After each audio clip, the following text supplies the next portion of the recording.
dalam nama Tuhan Yesus. Yang siap menerima firman Allah sama-sama katakan amin. Berikan tepuk tangan bagi Tuhan Yesus. Haleluya. Please sit down. Welcome home GBI Pelita. Nice to meet you again. Please join with our social media. Saudara, anak-anak Next Gen yang luar biasa, buat semua para panitia, skor tim, dan semua yang udah bersama-sama membantu, bisa kita berikan tepuk tangan spesial buat mereka. Katakan kepada mereka, kalian luar biasa. Amin. Sebelahnya juga bilang, engkau juga luar biasa. Tema yang diberikan pada malam ini sangat menarik, yaitu bersama Yesus, aku bisa. Bersama Yesus aku bisa. Sebagaimana yang ada di dalam baju kita. Dan saudara bisa pakai bersama Yesus kita bisa. Oleh karena itu saya mengajak sama-sama kita belajar. Yohanes pasal 14 ayat 12 sampai kepada ayat yang ke-14. Supaya saudara tidak takut membuat impianmu setinggi langit. Membuat satu kerinduanmu yang tinggi untuk memuliakan nama Tuhan. Jangan lihat orang tuamu gak punya uang.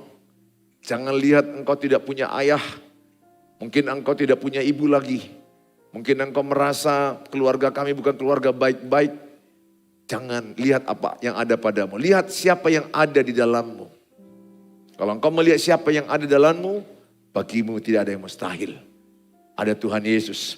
Nah, dalam kitab Yohanes 14, saya akan bacakan bagi kita ayat 12 sampai kepada ayat yang ke-14. Atau sama-sama bisa kita baca. Mari sama-sama dengan semangat.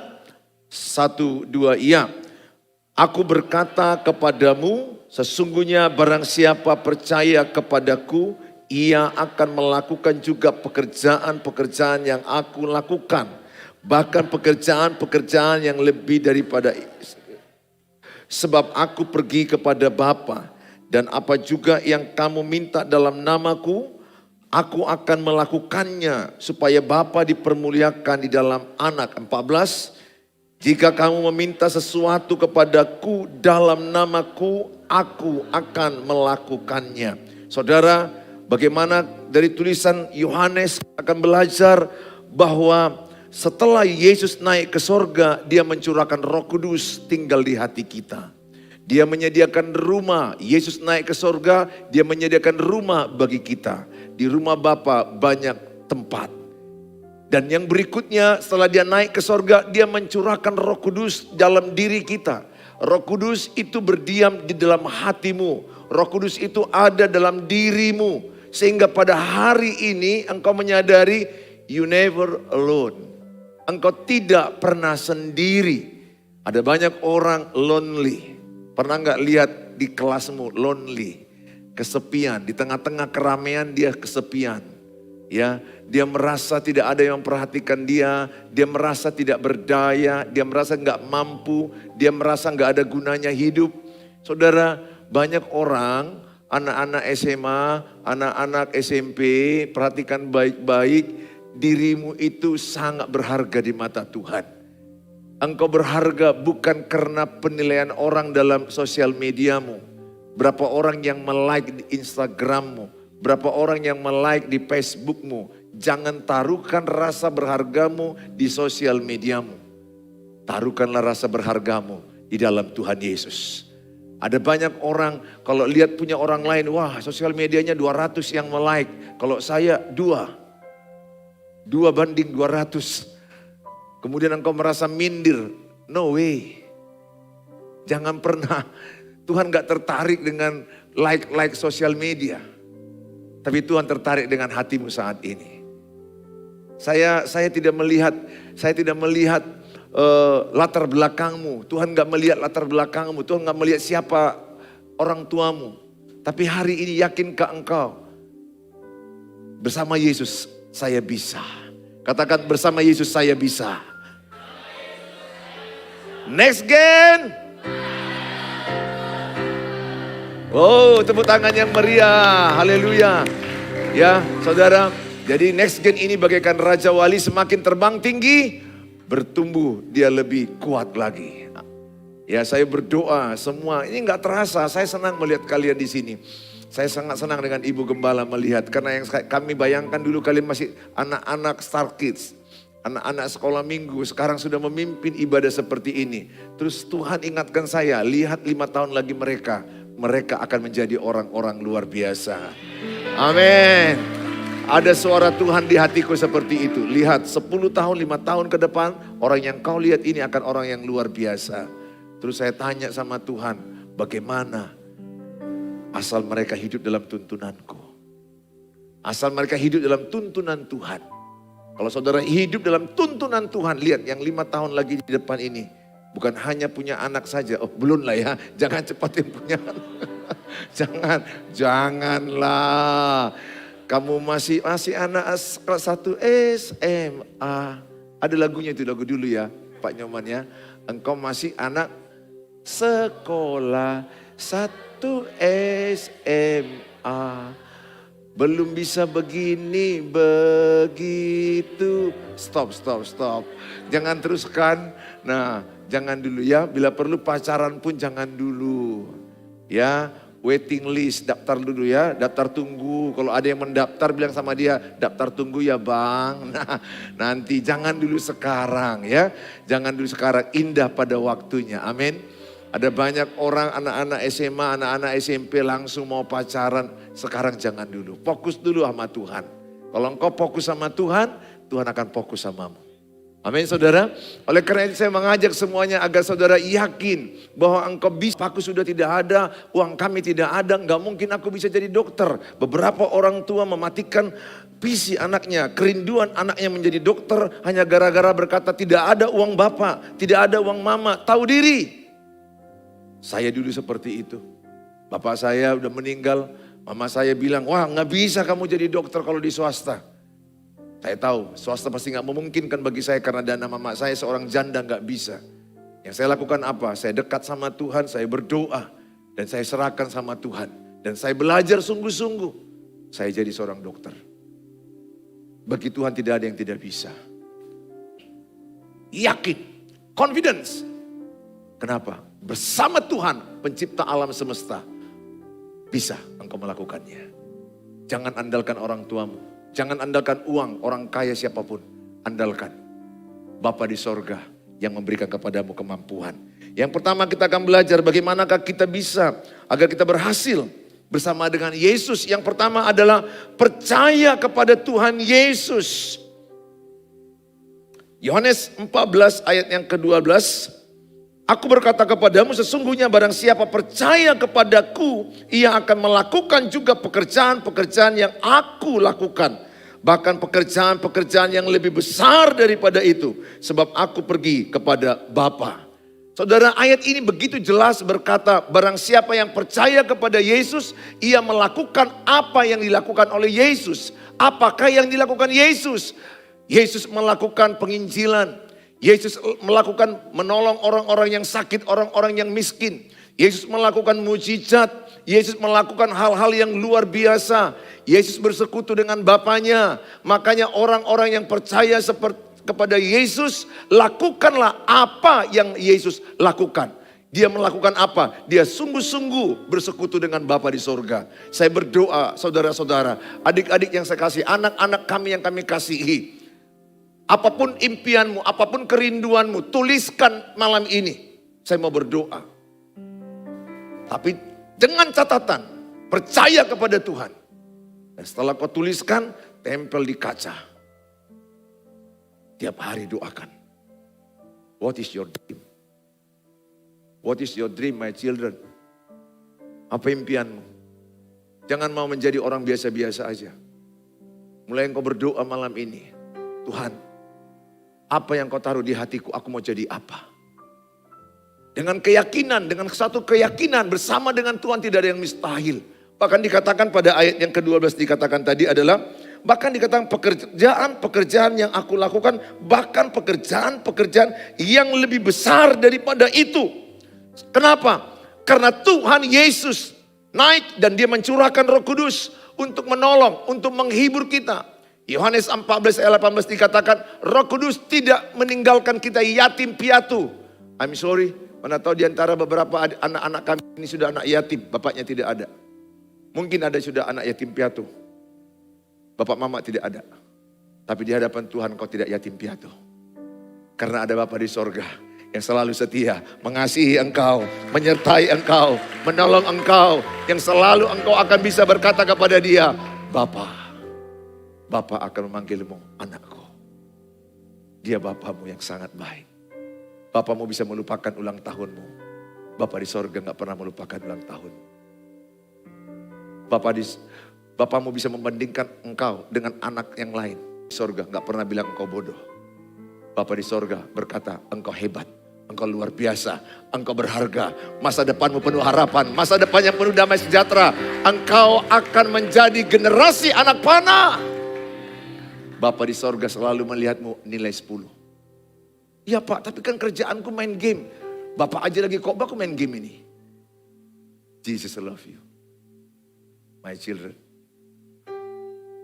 Bapak lagi khotbah aja, aku masih Facebook ini loh Pak, sosial media Pak, WA, lagi chat-chatan. Jam berapa nih siap khotbahnya? Aku berdoa, semoga Pak Pendeta ini lebih cepat berlalu. Tuhan tahu, but Jesus say, I love you. Tuhan mengasihimu. Kenapa? Karena Bapa di sorga mengasihimu dengan kasih agape, kasih yang sempurna. Menerimamu apa adanya. Begitulah kasih Tuhan. Dia mengasihimu. Saya mengajak engkau percaya. Libatkan Tuhan. Engkau bersama Roh Kudus. Engkau tidak sendiri. Engkau tidak yatim piatu. Kalau ada perasaanmu itu hanya perasaanmu. Pernah gak lihat anak-anak SMA di lantai 2 galau begini dia. Melihat teman-temannya main basket. Cowok-cowok yang keren kan mungkin main basket. Cewek-cewek pada gila. Bukan lihat bolanya, lihat orangnya. Akhirnya si pemain bola basketnya pun jadi agak grogi. Pernah lihat anak remaja banyak mengalami stres, sepi. Merasa gak berharga. Karena kurang banyak like, karena kurang banyak pujian, kurang banyak penerimaan. Ingat, kalau dunia yang membuat engkau akan merasa berharga, engkau kecewa. Tapi kalau Bapa di surga tidak akan pernah mengecewakan engkau. Engkau tidak akan pernah kesepian seperti ini. Apalah arti hidupku? Hidupku ini bagaikan angin yang akan berlalu. Tidak, hidupmu tidak akan berlalu begitu saja. Engkau dijadikan, Efesus 2 ayat 10. Karena ada rencana Tuhan yang membuat engkau ada di dunia ini. Karena pekerjaan-pekerjaan baik yang Tuhan sediakan kepadamu untuk engkau kerjakan. Amin. Tidak ada yang kelahiranmu kebetulan di sini. Semuanya direncanakan Tuhan. Oleh karena itu semangat anakku. Gak terasa. Sekarang sudah SMA. Tahun depan beberapa orang sudah kuliah. Anak-anak SMP sebentar lagi jadi anak SMA. Hidup dalam rencana Tuhan itu indah. Hidup dalam rencana Tuhan itu luar biasa. Andalkan Tuhan. Percaya kepada Tuhan. Engkau akan melihat pekerjaan-pekerjaan yang lebih besar. Lihat Rasul Petrus. Sekali khotbah 3.000 orang bertobat. Roh Kudus yang ada pada dia. Yesus enggak melakukan itu. Tapi bukan berarti Petrus lebih hebat dari Yesus. Tidak. Karena yang melakukan itu pun Yesus yang ada dalam diri dia. Dalam wujud Roh Kudus. Oleh karena saya mengatakan libatkan Tuhan. Saya sedih kadang-kadang kalau ada ibu yang bilang, jangan kau coba jadi dokter. Gak ada uang papa mama. Jangan batasi. Allah sanggup melakukan apa yang tidak bisa manusia lakukan. Mungkin engkau berkata, Pak Pendeta aku ada sakitnya. Sakit asma, sakit ini, sakit bawaan. Sakit apapun dirimu. Kalau engkau bersama dengan Yesus, saya percaya bagi Tuhan tidak ada yang mustahil. Jangan rendahkan dirimu. Jangan rendahkan dirimu. Dirimu itu seharga darah Yesus. Engkau sangat berharga. Maka dikatakan Yeremia 17 ayat 7. Yeremia 17 ayat 7 sama-sama kita baca. 1, 2 ya. Diberkatilah orang yang mengandalkan Tuhan. Yang menaruh harapannya pada Tuhan. Katakan, diberkatilah saya yang mengandalkan Tuhan. 1, 2 ya. Diberkatilah saya yang mengandalkan mengandalkan Tuhan. Ya, maksud saya tadi jangan mengandalkan orang tua.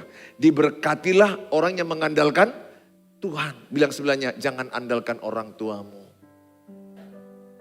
Amin. Karena berapa banyak orang-orang kadang-kadang mengandalkan orang tuanya. Hebat. Orang tuamu gak selamanya ada. Satu waktu orang tuamu juga akan bisa menyelesaikan hidupnya di dunia ini. Pada ayat yang kelima dikatakan, terkutuklah orang yang mengandalkan manusia. Diberkatilah orang yang mengandalkan Tuhan. Yang menaruh harapannya pada Tuhan. Taruh terus harapanmu kepada Tuhan. Percaya dirimu, berdoa anak-anakku. Malam berdoa, pagi berdoa. Engkau berdoa, percayakan sama Tuhan. Saya berdoa malam ini. Saya akan tutup nanti khotbah ini. Engkau menulis impianmu. Nggak usah ada yang tahu, gak apa-apa. Kau tulis kau di dalam handphonemu, gadgetmu boleh. Kita akan berdoa bersama Yesus, engkau bisa. Jangan punya impian rata-rata biasa-biasa. Engkau anak Bapa yang luar biasa. Sekali lagi libatkan Tuhan. Percaya kepada Tuhan. Markus 9 ayat yang ke-23 dikatakan sama-sama. Markus 9 ayat 23, 1, 2 ya. Jawab Yesus katamu, jika engkau dapat, tidak ada yang mustahil bagi orang yang percaya. Katakan, tidak ada mustahil bagi orang yang percaya. Jadi yang Tuhan butuhkan pada malam ini adalah engkau percaya. Engkau percaya. Bukan hanya impianmu menjadi seorang dokter atau menjadi seorang pengusaha, menjadi insinyur, menjadi ahli angkutan. Bahkan Tuhan sediakan kelak ke depan nanti. Masa depanmu, pasangan yang terbaik. Jangan buru-buru sekarang. Belum waktunya. Karena buang ingus pun belum lurus saudara. Jangan, belum waktunya. Itu bahasa orang tua dulu ya. Mau pacaran, buang ingus pun belum lurus. Maksudnya belum bisa apa-apa. Waktunya ada. Tapi kalau ada di hatimu rasa-rasa senang, ya udah serahkan sama Tuhan. Ya, tapi jangan buru-buru ngambil keputusan. Ya, apalagi kalau udah ada orang yang sudah mulai melihat-lihatmu mengatakan I love you. Bilang sama dia, no way.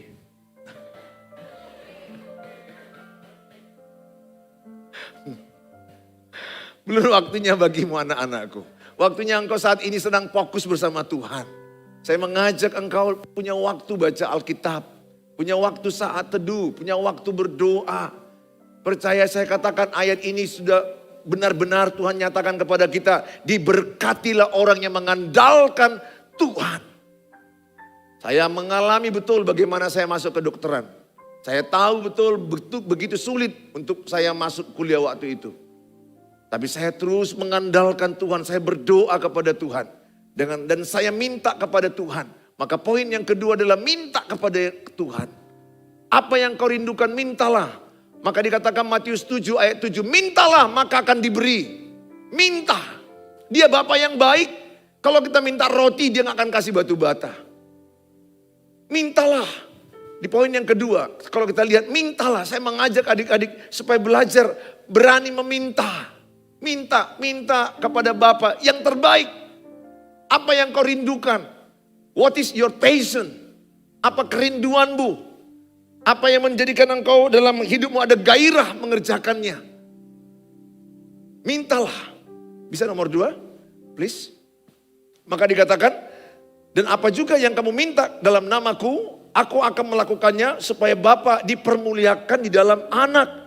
Makanya saudaraku, apa yang kau minta itu akan masuk berikutnya. PowerPoint berikutnya. Mintalah sesuatu yang kau minta itu untuk memuliakan Tuhan. Bukan untuk hebat-hebatan. Bukan lebih baik daripada orang lain. Bukan untuk dipuji orang lain. Bukan untuk diakui orang lain. Tetapi satu kerinduanmu apa yang kau minta. Mintalah untuk memuliakan nama Tuhan. Saya dulu minta, Tuhan aku mau jadi dokter. Kalau aku jadi dokter, aku mau mengobati pasien. Pasien-pasien yang kurang ada duitnya, saya akan kasih kemurahan Tuhan. Tetap akan saya layani. Dan itu saya lakukan. Sehingga ketika saya jadi dokter, saya ingat janji saya sama Tuhan. Sehingga saya bukan dokter mata uang, tapi saya dokter yang memuliakan nama Tuhan.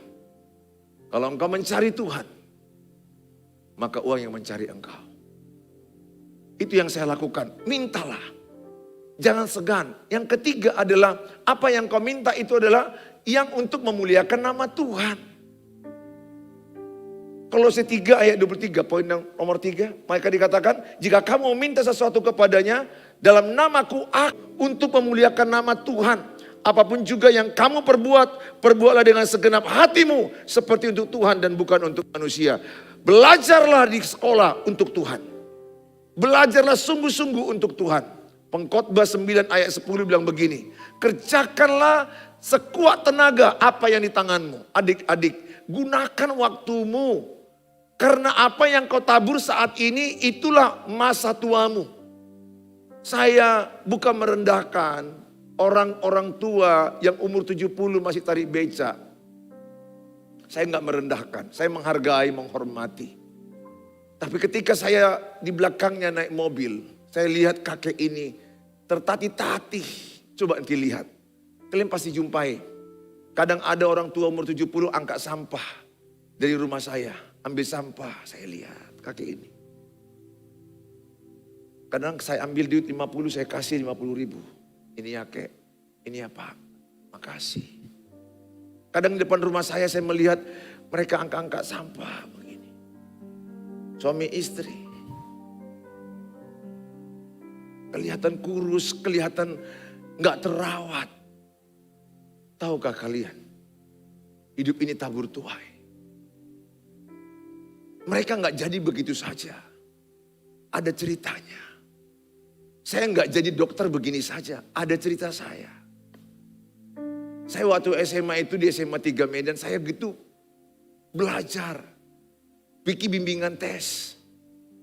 Nanya ke tentor lebih lama lagi karena aku tahu kemampuanku kurang gak tersehebat orang lain. Sekali langsung ingat. Saya pulang lama dari bimbingan tes. Saya tahu diri kalau saya tidak lulus, saya tidak akan kuliah. Maka saya berjuang habis-habisan. Saya melakukan Pengkhotbah 9 ayat 10. Apa yang di tanganku kulakukan dengan segenap hati. Saya sedih melihat kakek itu ketika dia mendayung, becaknya mana lagi. Pernah gak lihat becak? Bannya yang di depan ke arah kiri mulutnya, ban yang di belakang ke arah kanan. Kasihan aku lihat kakek ini. Kasihan. Gak pas bannya kan, kalau sepeda kan maunya pas bannya begini. Ini gak, udah lari gak ada duit. Saya sedih. Saya pelan lihat dia. Umur 70 yang harusnya dia bisa menikmati. Ingat, kalau engkau bermain-main pada masa remajamu ini, engkau akan menderita di masa tuamu. I'm sorry. Sekarang kan boleh sama-sama seperti ini adik-adik. Tapi nanti 10 tahun ke depan, sudah langsung ada perbedaan. Saya tidak membedakan masalah harta kekayaan. Tapi apa yang kau tabur. Kalau selama engkau masih SMP, SMA, engkau menabur main game. Ada lagi yang nonton pornografi. Anak SD pun sudah nonton pornografi. Anak SMP, SMA. Kalau ini terus yang kau tabur tidak bertobat. Galatia 6 berkata, apa yang kau tabur akan kau tuai. Dan sangat menyedihkan ketika kulihat teman-teman di kampungku dulu SD, SMP, SMA. Saya SMA pindah kelas 2 di Medan. Saya jumpa mereka, beberapa orang begitu susah. Yang datang ke tempat saya, panggil karena teman sekelas di SD SMP, bagilah ongkos. Teman saya, teman main bola kaki, teman ketawa-ketawa, teman lari-lari kemana-mana, berenang kemana-mana, pergi kemana bersama-sama. Tapi status kami sudah berbeda. Saya tidak membedakan masalah status ekonomi, tapi yang kusedihkan, balen dong ongkos. Karena kawan, ya sudah, oke gak apa-apa saya kasih 100. Gak lama lagi, chat lagi. Baju Natal Ri. Oh, oke gak apa-apa saya kasih seberapa saya transfer.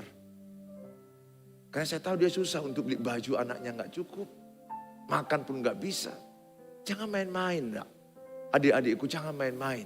Nanti jangan sampai ada di antara kalian susah kali hidupnya. Makan aja gak bisa. Beli baju pun gak cukup. Sementara ada temanmu yang sama-sama main-main. Dia sudah begitu menata hidupnya lebih baik. Tata hidupmu sedini mungkin. Mulai sekarang kau menata hidupmu, gunakan waktumu yang ada. Orang bilang time is money. Tapi waktu adalah anugerah yang Tuhan berikan. Gunakan waktumu dengan sebijaksana mungkin. Supaya lewat tuntunan Roh Kudus engkau menjadi orang yang aktif, proaktif, kreatif. Dan saya percaya kalau engkau menjadi orang-orang yang dipimpin Roh Kudus. Hidupmu dipimpin Roh Kudus. Firman Allah berkata, anak-anak Allah tidak akan pernah peminta-minta. Saya berdoa malam ini engkau bersama dengan Roh Kudus. Engkau tidak menjadi peminta-minta. Engkau tidak menjadi pengemis sama orang. Pengemis itu, dia merendahkan dirinya sendiri. Saya mengatakan kepadamu, saya berdoa ke anak-anakku. Kalau saya mengalami masa lalu yang tidak mudah untuk kuliah. Saya kuliah itu ngajar bimbingan tes, malamnya ngajar privat les. Ngajar sampai ke Bali G, Yayasan Sopo Surung. Saya kuliah, cepat-cepat kuliah, langsung tancap gas. Ada juga sih tragedi yang gak menyenangkan, akhirnya kuliahnya agak di belakang lah duduknya. Udah mulai masuk, udah ada panggilan, Bali G. Ya setengah jam lagi, cabut juga ke Bali G lah pergi. 6 jam, nginap, ngajar di sana, pulang lagi. Perjuangan yang cukup berat. Tapi saya mau katakan kepadamu, perjuanganmu tidak akan pernah berakhir sia-sia. Kalau engkau mengandalkan Tuhan. Vision. What is vision? Sesuatu yang bisa kau lihat jauh ke depan. Itulah visi. Bisakah engkau melihat dirimu 10 tahun ke depan? Izinkan Roh Kudus memperlihatkan dirimu 10 tahun ke depan. Bisa enggak Pak? Bisa. 10 tahun ke depan engkau melihat dirimu. Jangan kau lihat anakku 3, 2, jangan, bukan itu. Kalau masalah beranak, kucing pun beranak. Tapi lihat 10 tahun ke depan, engkau udah kelak ada menjadi guru. Orang yang berfungsi, guru yang teladan. Guru di desa tapi teladan, yang terbaik. Bukan masalah uangnya. Tidak ada mengemis-kemis minta-minta. Dan engkau menjadi seorang karyawan, tapi karyawan yang terbaik. Rajin, jujur.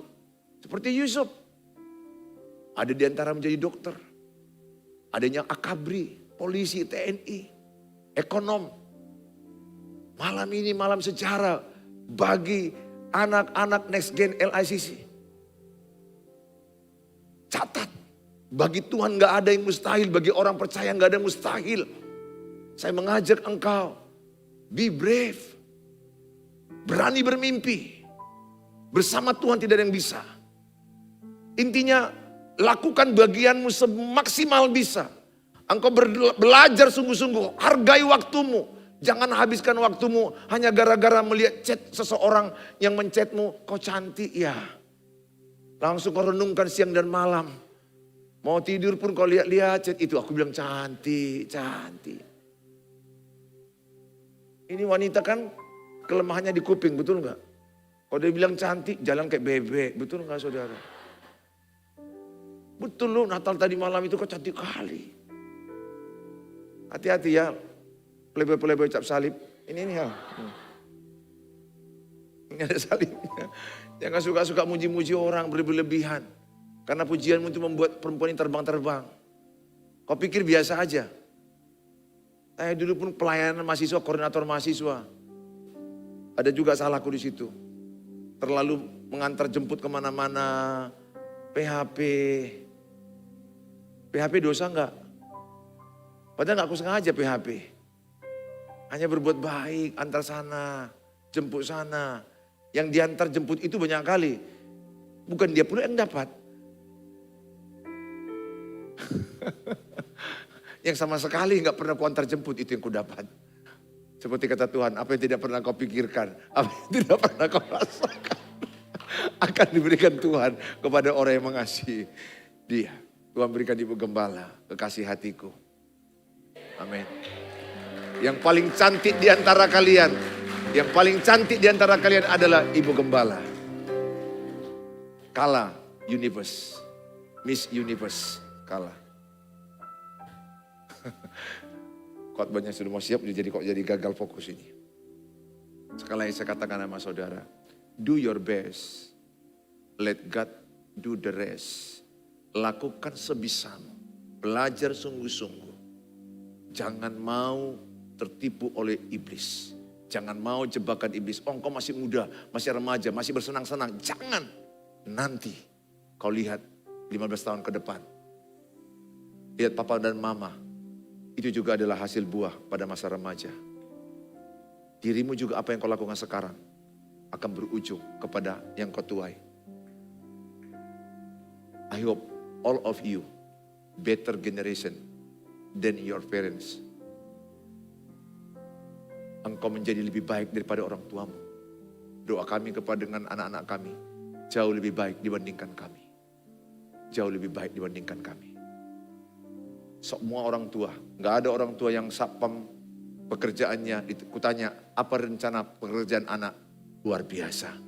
Bersama Yesus, engkau bisa. Next gen! Next gen! Berikan tepuk tangan bagi Tuhan Yesus. Haleluya.